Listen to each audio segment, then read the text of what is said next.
Buenas tardes, Nerea, ¿qué tal? ¿Cómo estás? Hola, estupendamente, genial. Estoy encantada de estar contigo. Me gusta mucho porque he visto vídeos tuyos y el fondo es el mismo, que es un fondo muy bonito para grabar un vídeo. Bueno, y además seguramente vendrán los gatos y demás, pero bueno, Sí, ya veo que tiene. Ah, no sabía, pensaba que tenías solo un gato, o sea que tienes más de uno. Vale, vale. esto aumenta.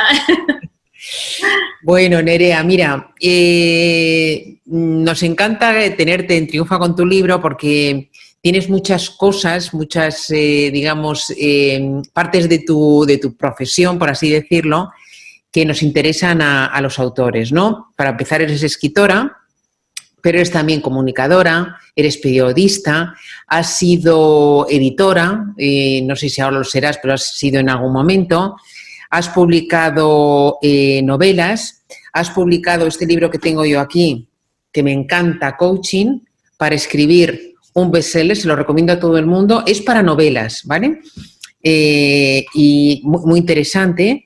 Y bueno, muchas más cosas que seguro que tú nos puedes ir avanzando.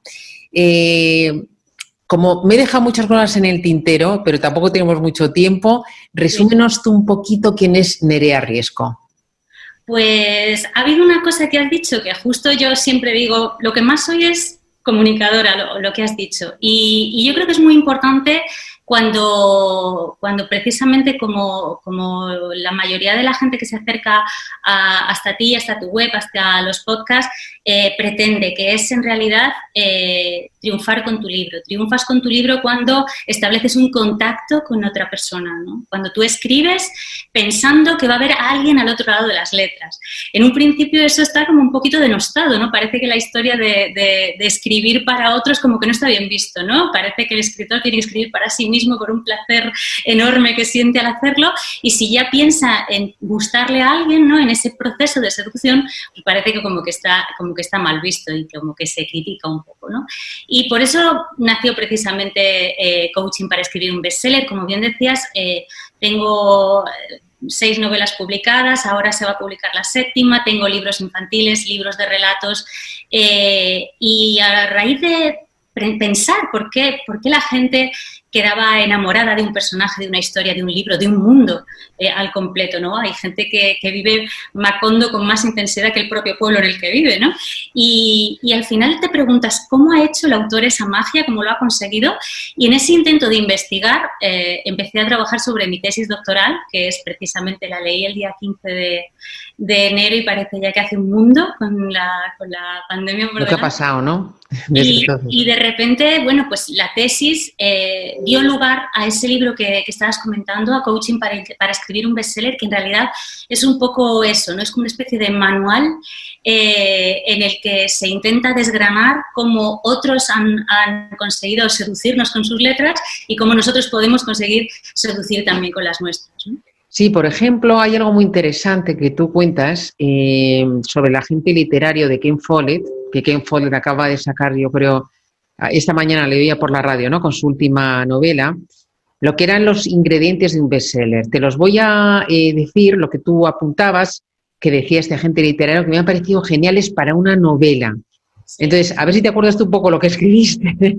Sí, porque además él tiene un libro completo sobre ese asunto, que es un libro muy difícil de encontrar, por cierto. Y sí, dímelos, pero sí. Venga, yo te voy diciendo y tú nos dices que es para novelas, pero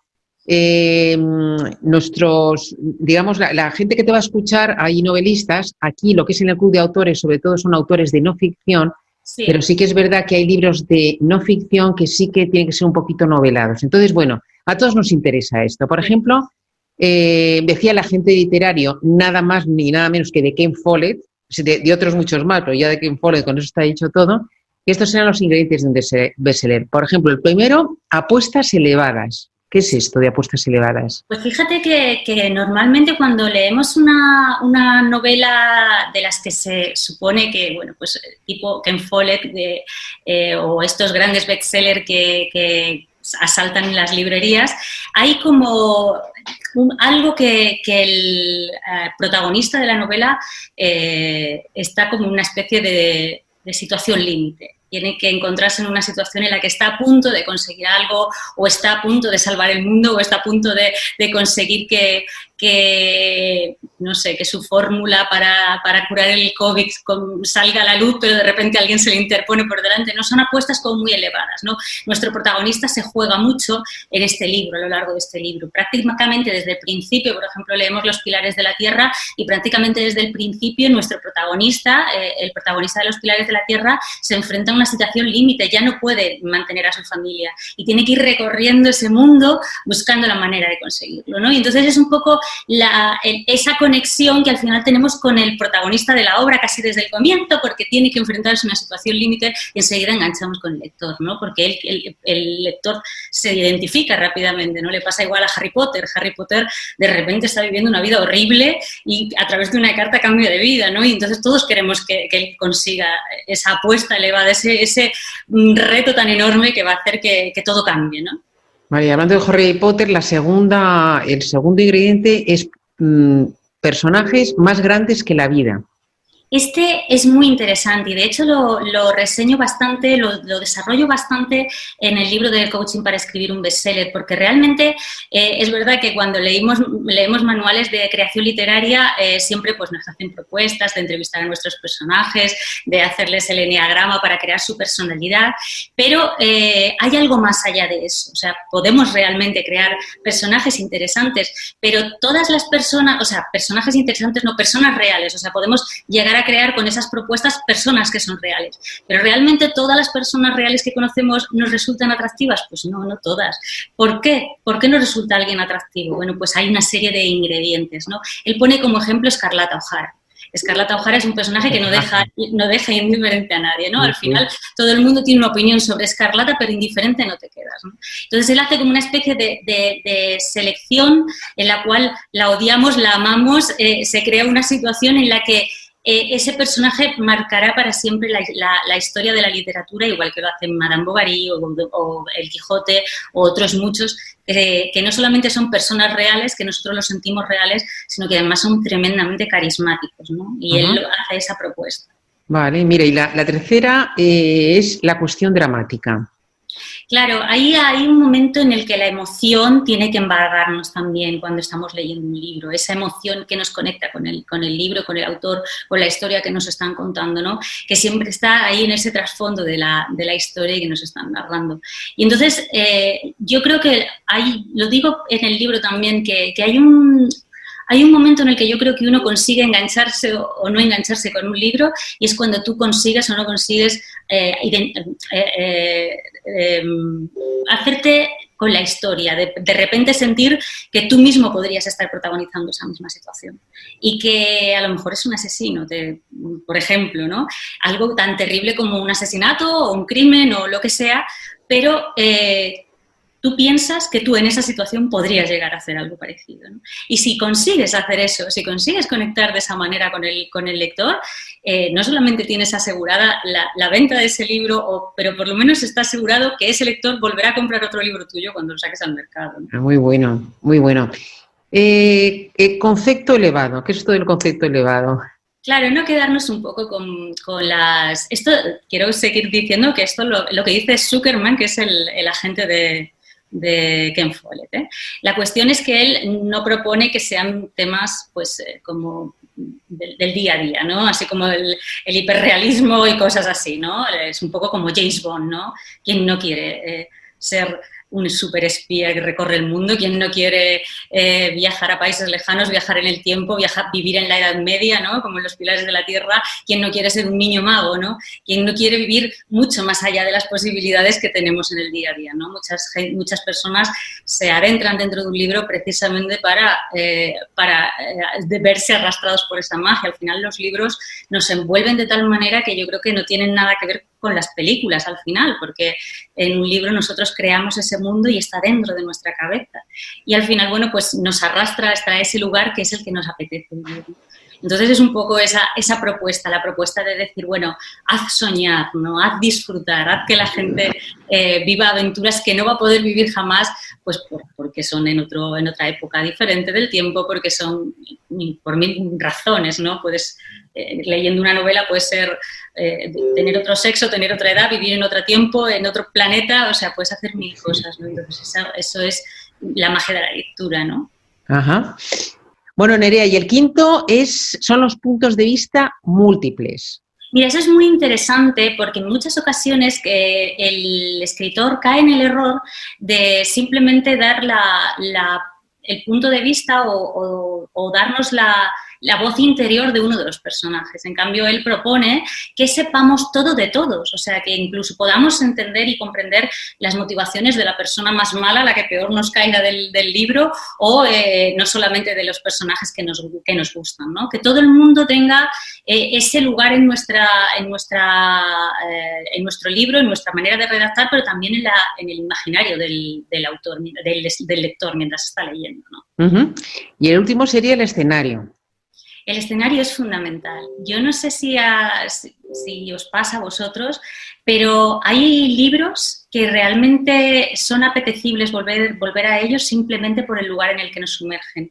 Volvemos otra vez a Harry Potter, ¿no? ¿Quién no ha querido vivir alguna vez en Hogwarts? Yo creo que casi todos hemos querido vivir en Hogwarts. O en Macondo. A mí me encantaría vivir en Macondo. Sin embargo, hay otras novelas que no sé si quiera seguir si decirlas porque son muy famosas, en las que no me gustaría estar. El ambiente, la ambientación en las que me sumerge no me apetecen, ¿no? Y eso también es una manera, o sea, el autor que ha conseguido que su ambientación sea tan palpable como para que a ti no te guste estar, también lo está haciendo muy bien. Pero bueno, es la manera de la que él explica que esa ambientación tiene que ser lo suficientemente atractiva, sugerente, como para que al lector le apetezca estar ahí, ¿no? Ajá. Muy bien. Pues eso es lo que decía el agente literario, ¿no? Que tú veo que en muchas cosas estás de acuerdo, pero tú aportas bastante en este libro. La verdad que, por ejemplo, es muy interesante, no nos vamos a detener en eso porque si no sería muy extensa la entrevista, pero hablas de la rueda, igual que para los coaches lo que es la rueda de la vida, sí, pues haces algo parecido para lo que es un libro, ¿no? Y ahí mencionas una serie de elementos clave para que una novela funcione, ¿no? Y es muy interesante, muy interesante. Hablas de, si quieres, citamos todo lo que aparece en la rueda de la vida y si quieres comentamos alguna de ellas, ¿no?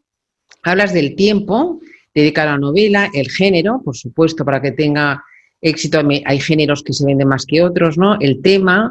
Dependiendo del momento también, porque hace unos años se vendía muchísimo la novela histórica, ahora está la novela negra en lo más alto. Entonces, también se hace una especie de propuesta en el libro de, bueno, si tú realmente estás planteando escribir una novela que se convierta en un bestseller, quizá deberías tener también en cuenta qué género está de moda. No es algo que yo defienda, porque me parece que el género es algo muy voluble, que puede cambiar y que además debemos de escribir lo que realmente nos llena el corazón y nos apetece escribir, ¿no? Pero siempre, bueno, pues desde la... Lo que es importante, mira, yo me acuerdo en el último premio literario de Amazon, que da todos los años, cuando el último año era todavía presencial, y uno de los autores que más ha vendido, con diferencia, estaba allí, y él escribía novelas de aventuras, y le decía a otro, decía así, macho, me tengo que pasar a la novela negra, porque decía eso que es lo que se vendía ahora, ¿no? Es que además, si te fijas, yo no sé si os fijáis mucho en eso, pero claro, yo será ya por deformación profesional. Yo recuerdo cuando yo gané el premio Ateneo de novela, era una novela histórica, y yo entraba en las librerías a contar libros, que supongo que lo hemos hecho todos, a contar los míos, quería decir, para ver cuándo iban bajando del lugar en el que estaban. Y entonces, claro, era una novela histórica y había unas mesas larguísimas y enormes de novelas históricas. Ahora entras en una librería y es raro que te encuentres el anaquel de novela histórica, ha desaparecido prácticamente. Fíjate. Una novela negra, ¿no? Qué curioso. Yo a mí soy una apasionada de la novela histórica. Yo sé que tú escribes novela histórica, pero dices también que no todo es exactamente 100% histórica, ¿no? Pero siempre hay una referencia por ahí histórica, ¿no? Siempre hay como una especie de debate, ¿no? De qué es exactamente la novela histórica, que yo creo que la mía se debate en un 50%, ¿no? Está lo que es la historia novelada, algo que es una historia que realmente sucedió así, tú la novelas.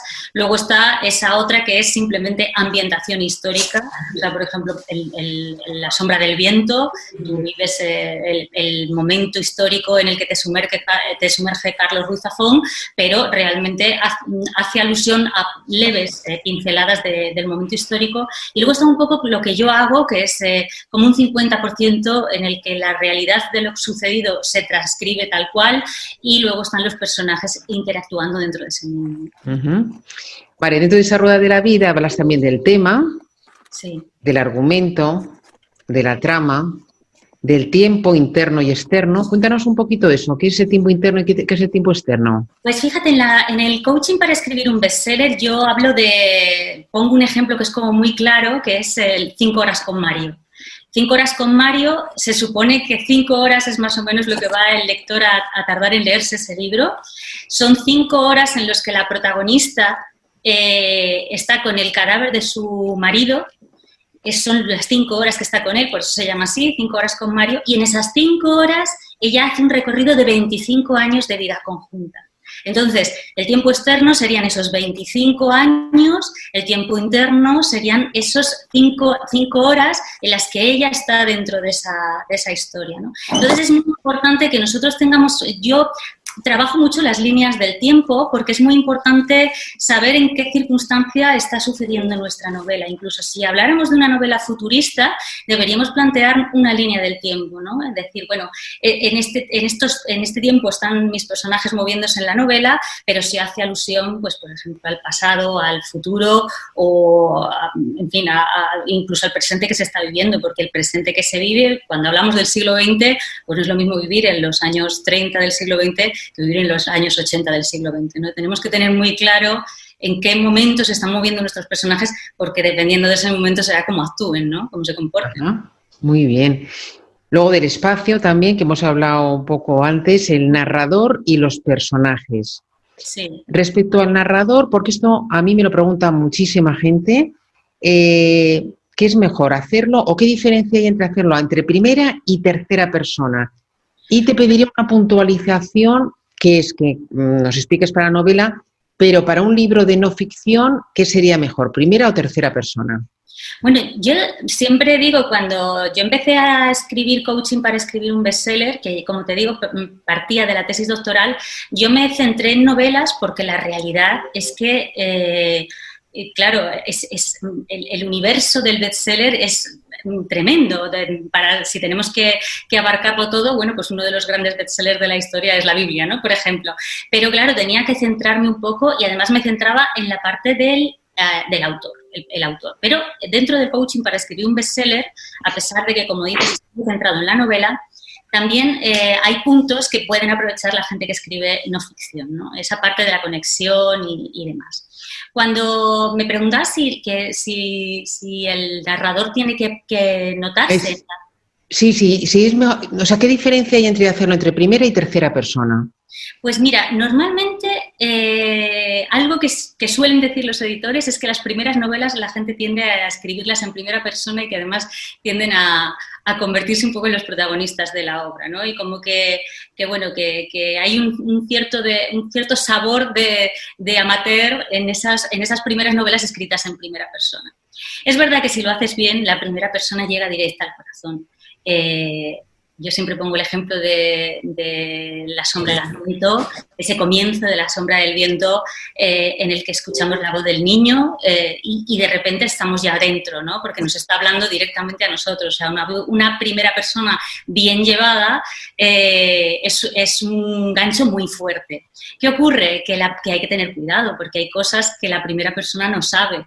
Entonces tendremos que buscar trucos para que las cosas en las que no está presente el narrador las conozca. Cartas, diarios, noticias de prensa, tendremos que buscar un truco. Para eso, normalmente usamos el narrador omnisciente, que es el narrador que lo sabe todo, ¿no? Y eso nos soluciona un montón de problemas, porque él sabe si alguien va a morir, si alguien va a revivir, lo que pasó en el pasado y lo demás, ¿no? ¿Qué ocurre? Que también tenemos que saber si queremos que ese narrador tenga presencia, que tenga voz, que nos hable directamente, como pasa con el libro maravilloso del mapa del tiempo de Félix J. Palma, en el que el narrador es así, tiene una presencia, de vez en cuando sale y nos habla y parece que nos salude a nosotros, ¿no? Al narratario que está leyendo el libro, y también es como un gancho, ¿no? A mí me gustan mucho los narradores que, aunque sean omniscientes, tengan una presencia, ¿no? Y me llamen directamente y me tomen de la mano y me digan, venga, para dentro del libro, ¿no? Ah, qué bueno. Mira, antes decías, pues lo importante al comienzo de la entrevista, ¿no? Que ya, pues claro, esa imagen del escritor ahí que está, que él inventa historias y que le da igual, o sea, que no piensa en el lector, Sí. pues es muy difícil que venda libros, ¿no? Pero tú en tu caso, ¿cómo compaginas el ser una creadora de historias con ponerte en la piel del lector y hacerlo atractivo para que el lector le guste tu historia y compre tus libros? ¿Eso cómo se hace? Pues yo creo que es un esfuerzo de seducción. Yo siempre pongo el mismo ejemplo, ¿no? Alguien te invita a cenar un día, un chico que te gusta muchísimo o una chica que te gusta muchísimo, quien sea en este caso, y de repente te sientas, o sea, te vistes de mala gana, no te arreglas, no te echas perfume, luego vas a la cena, ni siquiera muestras interés en saber nada de la otra persona, simplemente hablas de ti, de lo maravillosa que eres y lo estupenda que eres, y ahí termina todo y esperas que al día siguiente vuelva a quedar contigo, ¿no? Pues esto es un poco lo mismo que se hace con un libro. Tú lanzas un libro cuando la gente me dice, no, pero yo escribo para mí mismo. Bueno, está bien, yo creo en la escritura terapéutica, totalmente, pero pienso que cuando uno escribe para que le editen un libro, ha hecho ese juego en el que yo quiero comunicar contigo y quiero gustarte.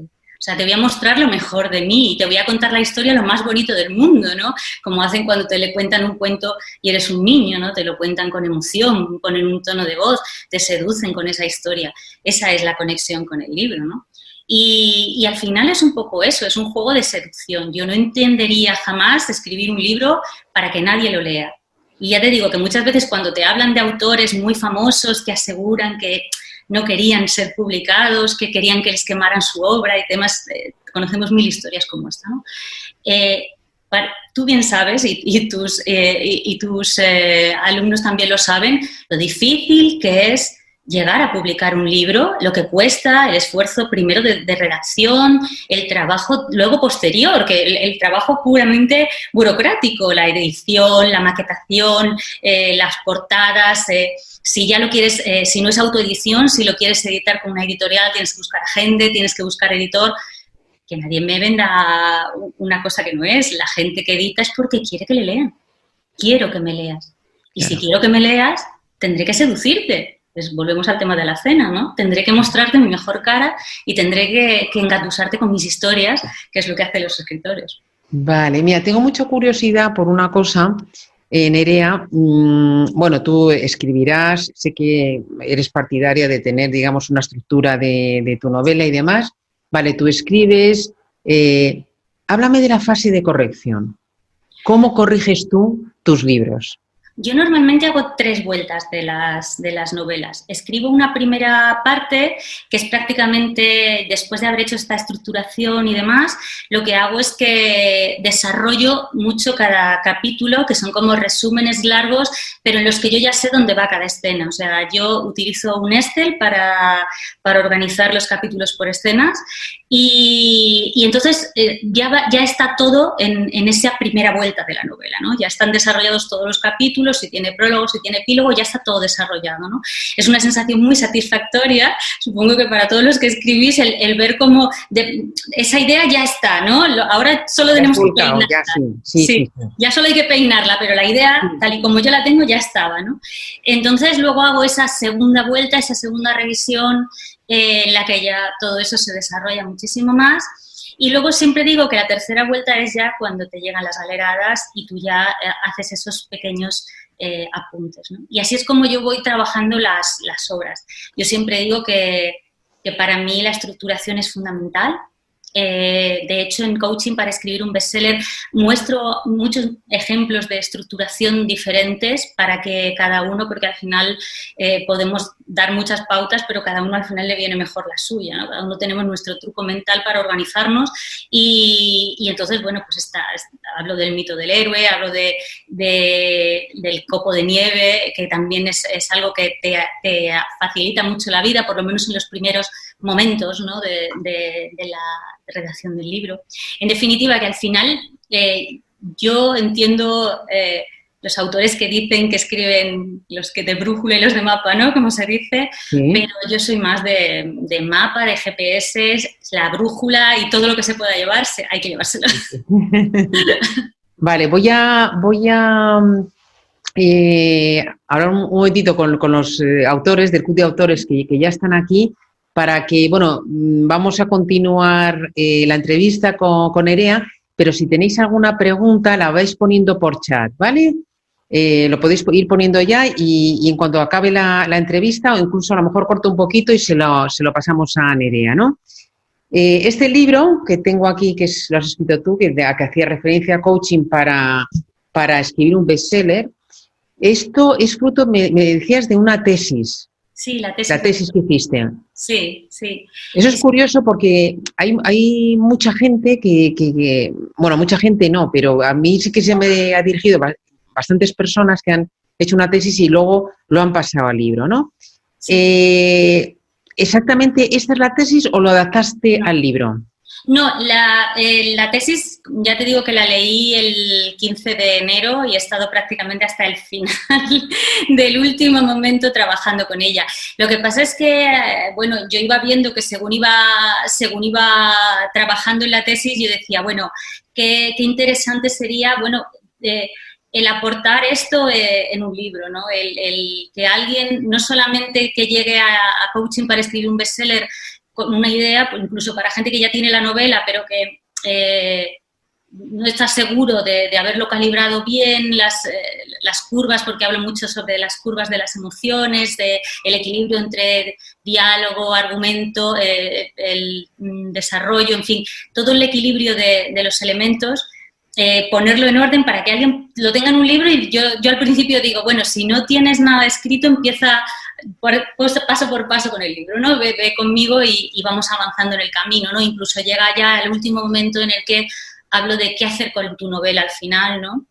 Y además me parece un tema muy interesante porque al final lo que ocurre es que el autor, los tiempos han cambiado mucho y ahora el autor se tiene que involucrar muchísimo en la promoción de su propio libro, pero las editoriales siguen pagando un mismo 10%, ¿no? Hace poco hemos estado hablando o viendo en medios de comunicación determinados premios literarios como han supuesto, bueno, pues hay un poquito de crítica, ¿no? A la manera en la que seleccionan a los autores, porque seleccionan a gente que tiene muchos seguidores en redes sociales, ¿no? Entonces, bueno, si al final el autor tiene que hacer todo ese marketing, ¿por qué solo llevarse el 10%, ¿no? Con lo cual, las posibilidades de la autoedición que se han abierto ahora, que han democratizado tanto la vida de los autores, me parece súper interesante, ¿no? Y bueno, esto da para mucho. De hecho, el próximo día 16 estoy en Innova Bilbao hablando del marketing digital para escritores, que me parece un tema apasionante, ¿no? Pues vamos a entrar un poquito en eso, Nerea. A ver si estás tú de acuerdo conmigo, tú que conoces muy bien el mundo editorial desde dentro. O sea, yo la conclusión que he llegado ahora es que las editoriales, como tú decías, ¿a quién publican? O es una celebrity, pero de estas que salen en televisión, o tiene una red de seguidores importante, ya tiene un público objetivo considerable, o también, porque yo me he encontrado muchísimos casos de gente que autopublica, que vende, y entonces es la editorial la que se pone en contacto con el autor. ¿Tú estás de acuerdo con eso? ¿Hay una opción para el que no tiene seguidores, no tiene nada, pero escribe muy bien, para que le publique una editorial? Cuéntanos tu opinión, que me interesa mucho. No, bueno, es muy interesante porque justamente estoy preparando esta ponencia y hablo precisamente de esto. Justo estoy ahora con todos los datos muy fresquitos porque ayer estuve buscando datos del Observatorio del Libro que hablan de esto, ¿no? Se sabe que las editoriales cada vez editan más títulos, cada vez se registran más ISBN, pero cada vez sacan menos ejemplares en la tirada. ¿Qué quiere decir con esto? Bueno, pues que al final una editorial que a lo mejor hace 5 años editaba 10 títulos al mes, ahora saca 25. Con esos 25, por supuesto, con una tirada de 1.000 ejemplares o 2.000 ejemplares, a lo mejor cubre ese gasto y han ganado dinero, ¿no? ¿Qué pasa con esto? Que tampoco hay el esfuerzo que se hacía antes en las editoriales de la promoción del autor. No sé si vosotros, ya os digo que yo me fijo mucho en las librerías, pero yo no sé si vosotros acordáis de esos momentos en los que entrabas en las librerías y estaba la sombra del viento por todas partes, carteles, el libro en todos los lugares, porque había una apuesta muy grande de la editorial por ese autor, ¿no? Y había entrevistas y viajes de promoción y demás. Todo eso está casi prácticamente desaparecido y ahora es el autor el que tiene que hacer esa segunda parte. De hecho, claro, hay autores que se están dando cuenta de esto y entonces están empezando a autoeditar. Y como tú bien dices, la editorial ve que funcionan muy bien y van a buscarles, ¿no? Y ese punto que todavía está dentro de nosotros, ¿no? De, no, bueno, pero yo he editado con una editorial, ¿no? Yo no soy autoeditado, hace que caigas en la tentación de editar con la editorial, ¿no? Y al final todos los que han ido suelen volver y yo he hablado con bastantes de ellos y suelen volver porque al final es lo que estábamos hablando, ¿no? Hay un 10% a cambio de que tú hagas el resto, ¿no? Tú date cuenta que a una persona, hablando por ejemplo de este premio de poesía que ha sido tan polémico últimamente, si esta persona tiene 720.000 seguidores en redes sociales y solo un 10% compra el libro, ya serían 7.200 ejemplares, que no es ni la tirada media de lo que se saca ahora en España, ¿no? De libros. Con lo cual la editorial tiene asegurado que no solamente compra la obra del autor, sino que compra a los seguidores del autor, ¿no? Entonces esto te hace pues, valorar, ¿no? También te das cuenta que las grandes editoriales están sacando sus propios sellos de autoedición. Hay muchos momentos en los que tú en el pasado querías que leyeran tu libro una editorial y tú lo enviabas, ¿no? Pero ahora tú pagas para que te lo publiquen, para autopublicarlo y luego, además, hay una especie de gancho por ahí que es premios que ellos mismos dan, que esos sellos de autoedición dan, de si tu libro es muy bueno, te lo editamos, ¿no? Entonces, hay que hacer una valoración. Yo creo que cuando ya llegamos al punto en el que escribimos un libro y queremos comercializarlo y queremos que llegue a la gente, debemos hacer esa valoración, ¿no? ¿Qué es lo que queremos hacer con el libro? ¿Cuántas posibilidades tenemos? De hecho, en coaching para escribir un bestseller yo abría ese abanico y decía, tienes esto, tienes esto, tienes esto, tienes esto, porque además, como tú bien decías, a lo mejor hay una novela maravillosa escrita por ahí y no lo sabemos porque nadie va a apostar por ella, ¿sabes? Releía el otro día un libro que se llama Originales, que habla precisamente de estas personas tan extraordinarias que al final cambian un poco el mundo, ¿no? Tipos como Steve Jobs y demás. Y entonces él decía, no solamente hay que ser original, sino que la persona a la que tú llegas sea también lo bastante original como para decir, tú, nena, vales mucho, ¿no? Al final es un poco eso, porque si tú eres muy original, pero la persona que tiene que editar tu libro está, bueno, pues en entrar en los esquemas de la sociedad actual y no tiene intención de ser original, pues lo parará ahí, ¿no? No seguirás creciendo. Claro, pero por eso los autores tienen la gran oportunidad que nunca han tenido de autoeditar su obra y llegar al lector, que no es solamente publicarlo, hay que hacer marketing digital, como tú bien sabes, y hay que hacer deberes para llegar al lector, pero se puede de una forma mucho, o sea, tienes muchas más posibilidades que hacerlo con una editorial, si es que además hoy en día te interesa. Sí, y hay otra cosa que has citado que a mí me parece muy importante, es que muchas editoriales sacan su sello de autoedición, etcétera, tal, te piden dinero por adelantado. ¿Qué opinas tú? Vamos a ver, aquí hay una gran tienda, que es Amazon. Sí. Y luego está todo lo demás, ¿no? Entonces, tú tienes que hacer unos deberes y un esfuerzo para ser visible, ¿no? Con tu libro. Entonces, Si lo tienes en 10 tiendas, lo tienes que hacer en las 10. Entonces, ¿tiene sentido estar en 10 tiendas o es mejor que concentres tu esfuerzo en la que vende? Con muchísima diferencia, más que es Amazon. ¿Tú qué piensas, Nerea? Es que además hay otro añadido, y es que con todo esto que ha sucedido, precisamente porque estaba mirando ayer el observatorio del libro, las ventas se han disparado en Amazon, evidentemente porque las librerías también estaban cerradas. Entonces, de pronto la gente se ha dado cuenta de la inmediatez del momento de estás en tu casa, tienes una revelación y dices quiero tal libro, lo compras en un momento, en fin. Yo, por supuesto, siempre defenderé las librerías tradicionales, me encantan, me parecen lugares mágicos y maravillosos, pero también entiendo que hay autores que mira, el tiempo que he estado trabajando como editora me ha acercado a varios autores que yo sé de buena tinta que venden muy bien y que están vendiendo, autoeditando sus libros y demás, haciéndoles la propuesta editorial, una propuesta de, mira, tu próximo libro, ¿cómo te gustaría editarnos con nosotros? Y la mayoría pues me han dicho que no, han rechazado, me decían, bueno, voy a pensarlo esta noche y tal, y luego me decían que no, ¿no? Entonces yo imagino que también la sensación... Es un cambio bastante significativo, cosa que antes no se daba, sí, sí. Claro, pero por eso, si las editoriales pretenden continuar siendo el punto de referencia, tienen que ser también el filtro de calidad. O sea, yo soy tal editorial y te ofrezco, he descubierto a una persona extraordinaria que de otra manera no la ibas a conocer. Pero es que ahora eso es muy difícil. Date cuenta que nosotros ahora disponemos... Yo puedo conocer a alguien por internet que escribe en el último pueblo más perdido del Amazonas, por ejemplo, ¿no? Eso nos lo ha facilitado Internet. Ahora tenemos acceso a eso. Y a lo mejor esa persona no podría editar antes de otra manera, ¿no? Y ahora sí, porque esto está democratizado.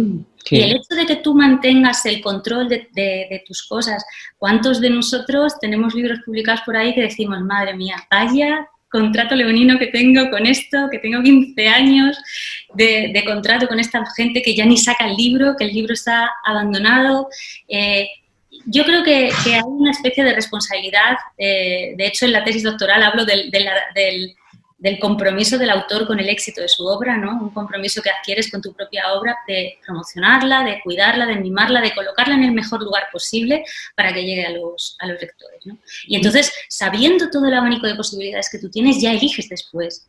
Si quieres seguir el camino tradicional, buscar un agente, que la gente me lo mueva por las editoriales que considere adecuado, presentarlo a un premio. Yo comencé mi carrera presentándome a un premio y fue maravilloso. Has ganado muchos premios, además. Entonces, al final... pero que tú sepas que tienes un abanico grande, que ya no dependes únicamente de que alguien diga, sí, te voy a editar, ¿no? Y que además tampoco exista esa sensación de te he hecho el favor de editarte, ¿no? Que se ve en ocasiones en algunos editores, ¿no? De te hemos editado el libro, ¿no?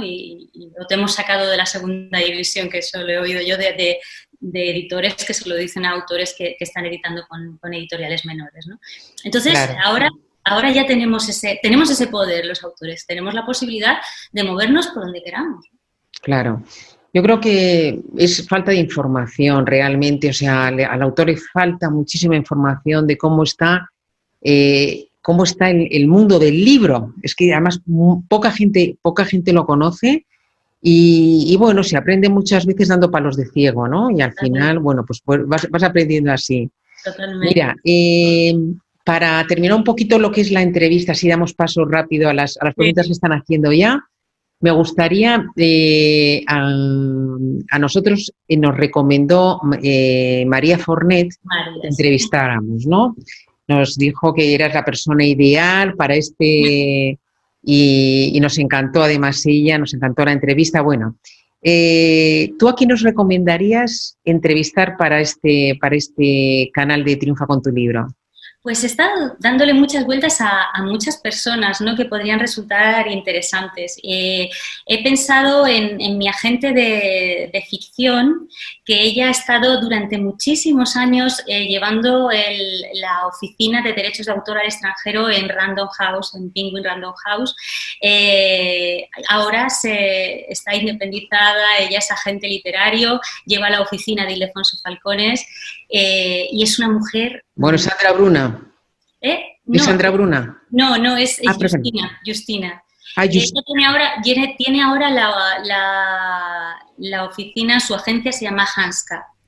Y es una persona que no solamente lleva derechos de autor, o sea, no solamente lleva lo que es el agente literario de toda la vida, sino que también lleva los derechos al cine para las novelas, ¿no? Ah, qué bueno. Sí. Sí. Y Ars Mágica, una de mis novelas, estuvo a punto de llevarse al cine y ella lo hizo. No me digas. Sí. Qué Entonces, bueno. es muy interesante también, desde el punto de vista de los autores, qué hacemos, qué vamos a hacer o cómo nos sentimos con la idea de que nuestra obra al final se convierta en una película, ¿no? Hombre, claro, es el sueño, es el sueño y además es que es lógico. Muy bien, pues estupendo. Si me pones en contacto con ella, genial. Sí. Fenomenal. Pues venga, vamos a dar paso a los autores del Club de Autores.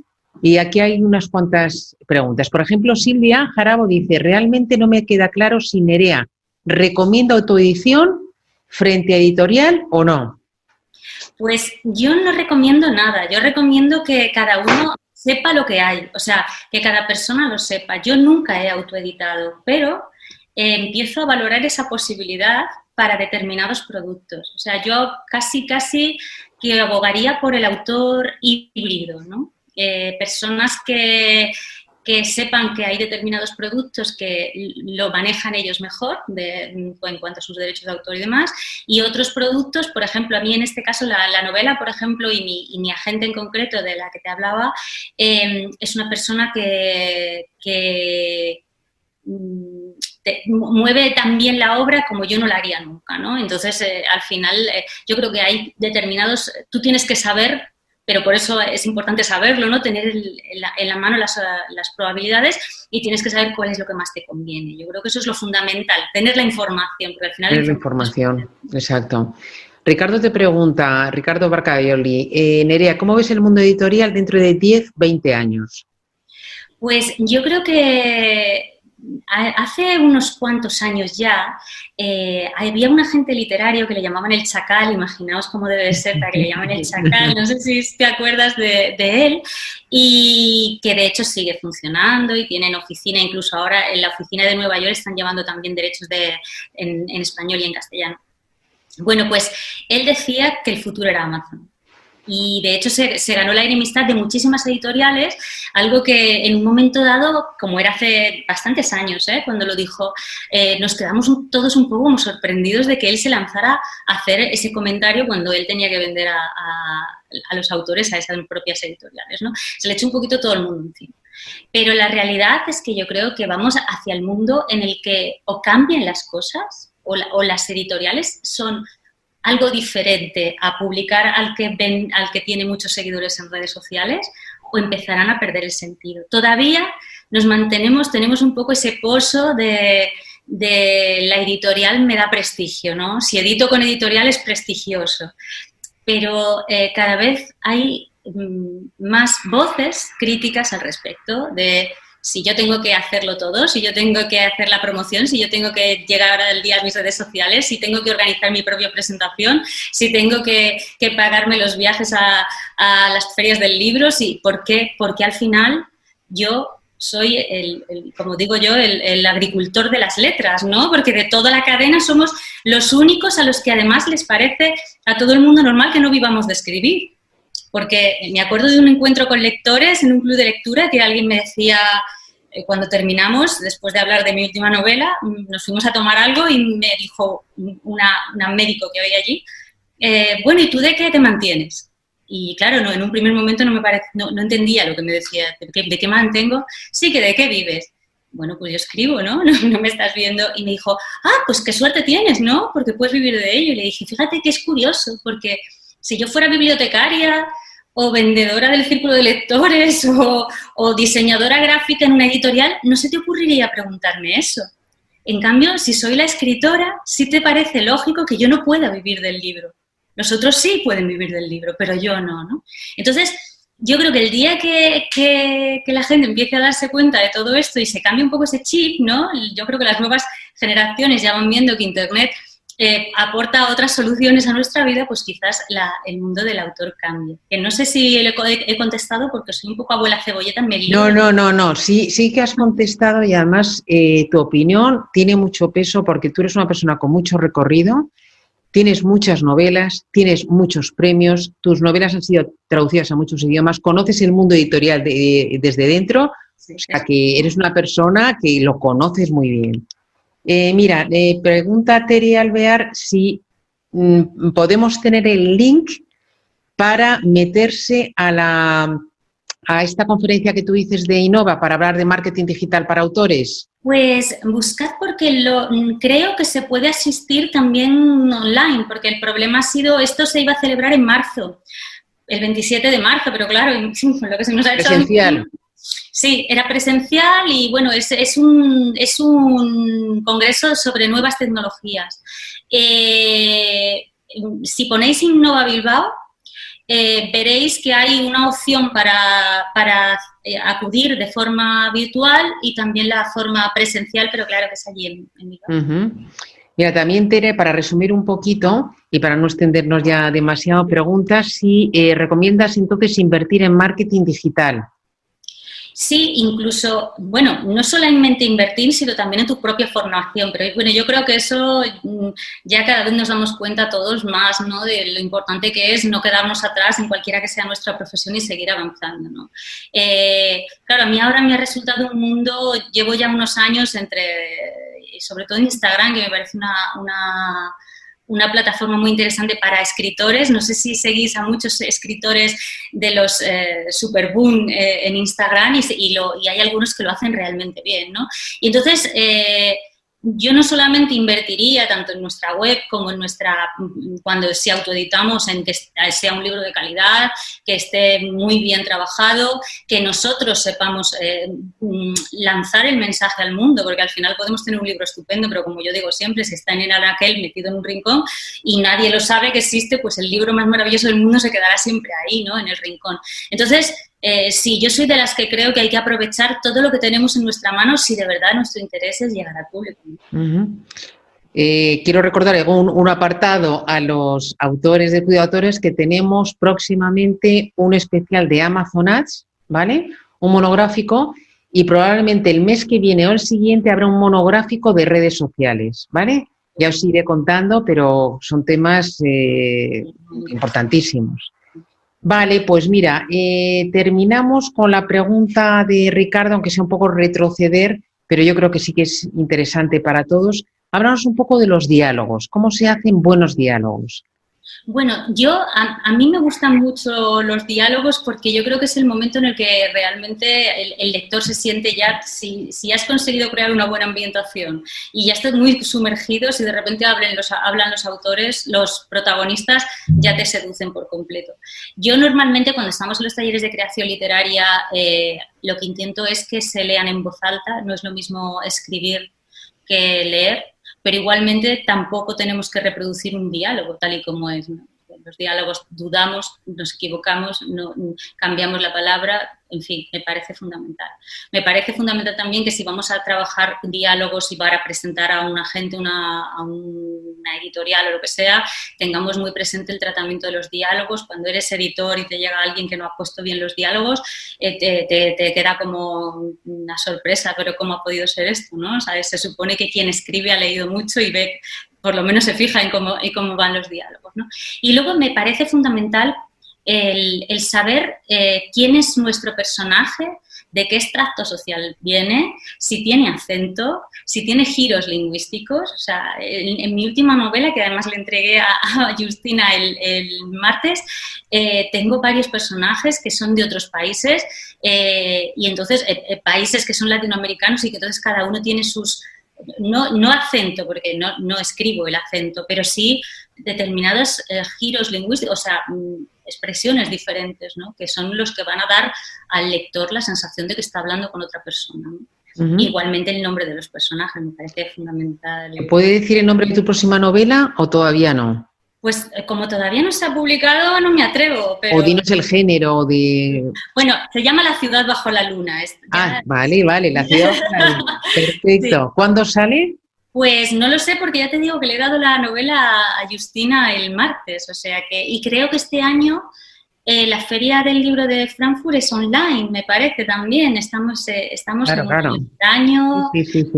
también es un momento de cambios precisamente por eso, porque muchas editoriales yo he hablado con editores últimamente que me han dicho que han visto reducido al 40% la cantidad de libros que tenían previstos, ¿no? Seguramente el año que viene vengan coleando los de este año todavía. Entonces, Claro. es un momento en el que también nos tenemos que plantear, en el abanico ese de posibilidades que yo decía, que las editoriales, que muchas, a lo mejor ahora no se van a arriesgar con nosotros.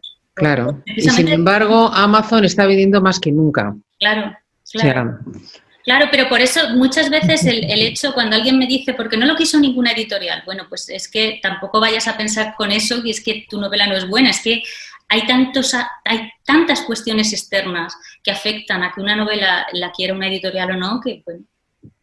sí, que muchas veces es una lotería. Sí. Bueno, pues para terminar, Nerea, dinos cuál es tu libro favorito. Bueno, tengo 1000 millones, como te imaginarás, pero hay uno que a mí me gusta especialmente, sobre todo por la defensa que hago de un género que no le gusta a mucha gente, que no sé muy bien por qué, que es la novela epistolar, Las amistades peligrosas. Para mí fue de esos libros, no sé si os ha pasado, pero de esos libros que yo leo por la noche y estás deseando llegar a casa por la noche para agarrar el libro porque estás con los personajes flotando en la cabeza y los siento totalmente vivos, aún hoy en día los siento totalmente vivos y fíjate que adaptaron al cine Sí. y aún así Con buenos actores, ¿eh? con buenos actores y aún así me gustó, a pesar de la dificultad que tiene trasladar una novela epistolar al cine. Y bueno, yo sigo locamente enamorada de John Malkovich solo por la novela, no por el personaje. Bueno, Nerea, pues de verdad ha sido un placer tenerte en Triunfa con tu libro, que sea todo un éxito la novela que saldrá próximamente. Y nada, te seguiremos a ver si podemos en esa charla que nos interesa tanto a los autores del marketing digital para autores. Vale, muy bien, pues ya a ver si lo podéis ver y ya me contaréis. Muchas Vale. gracias. Muchas gracias a ti, Nerea.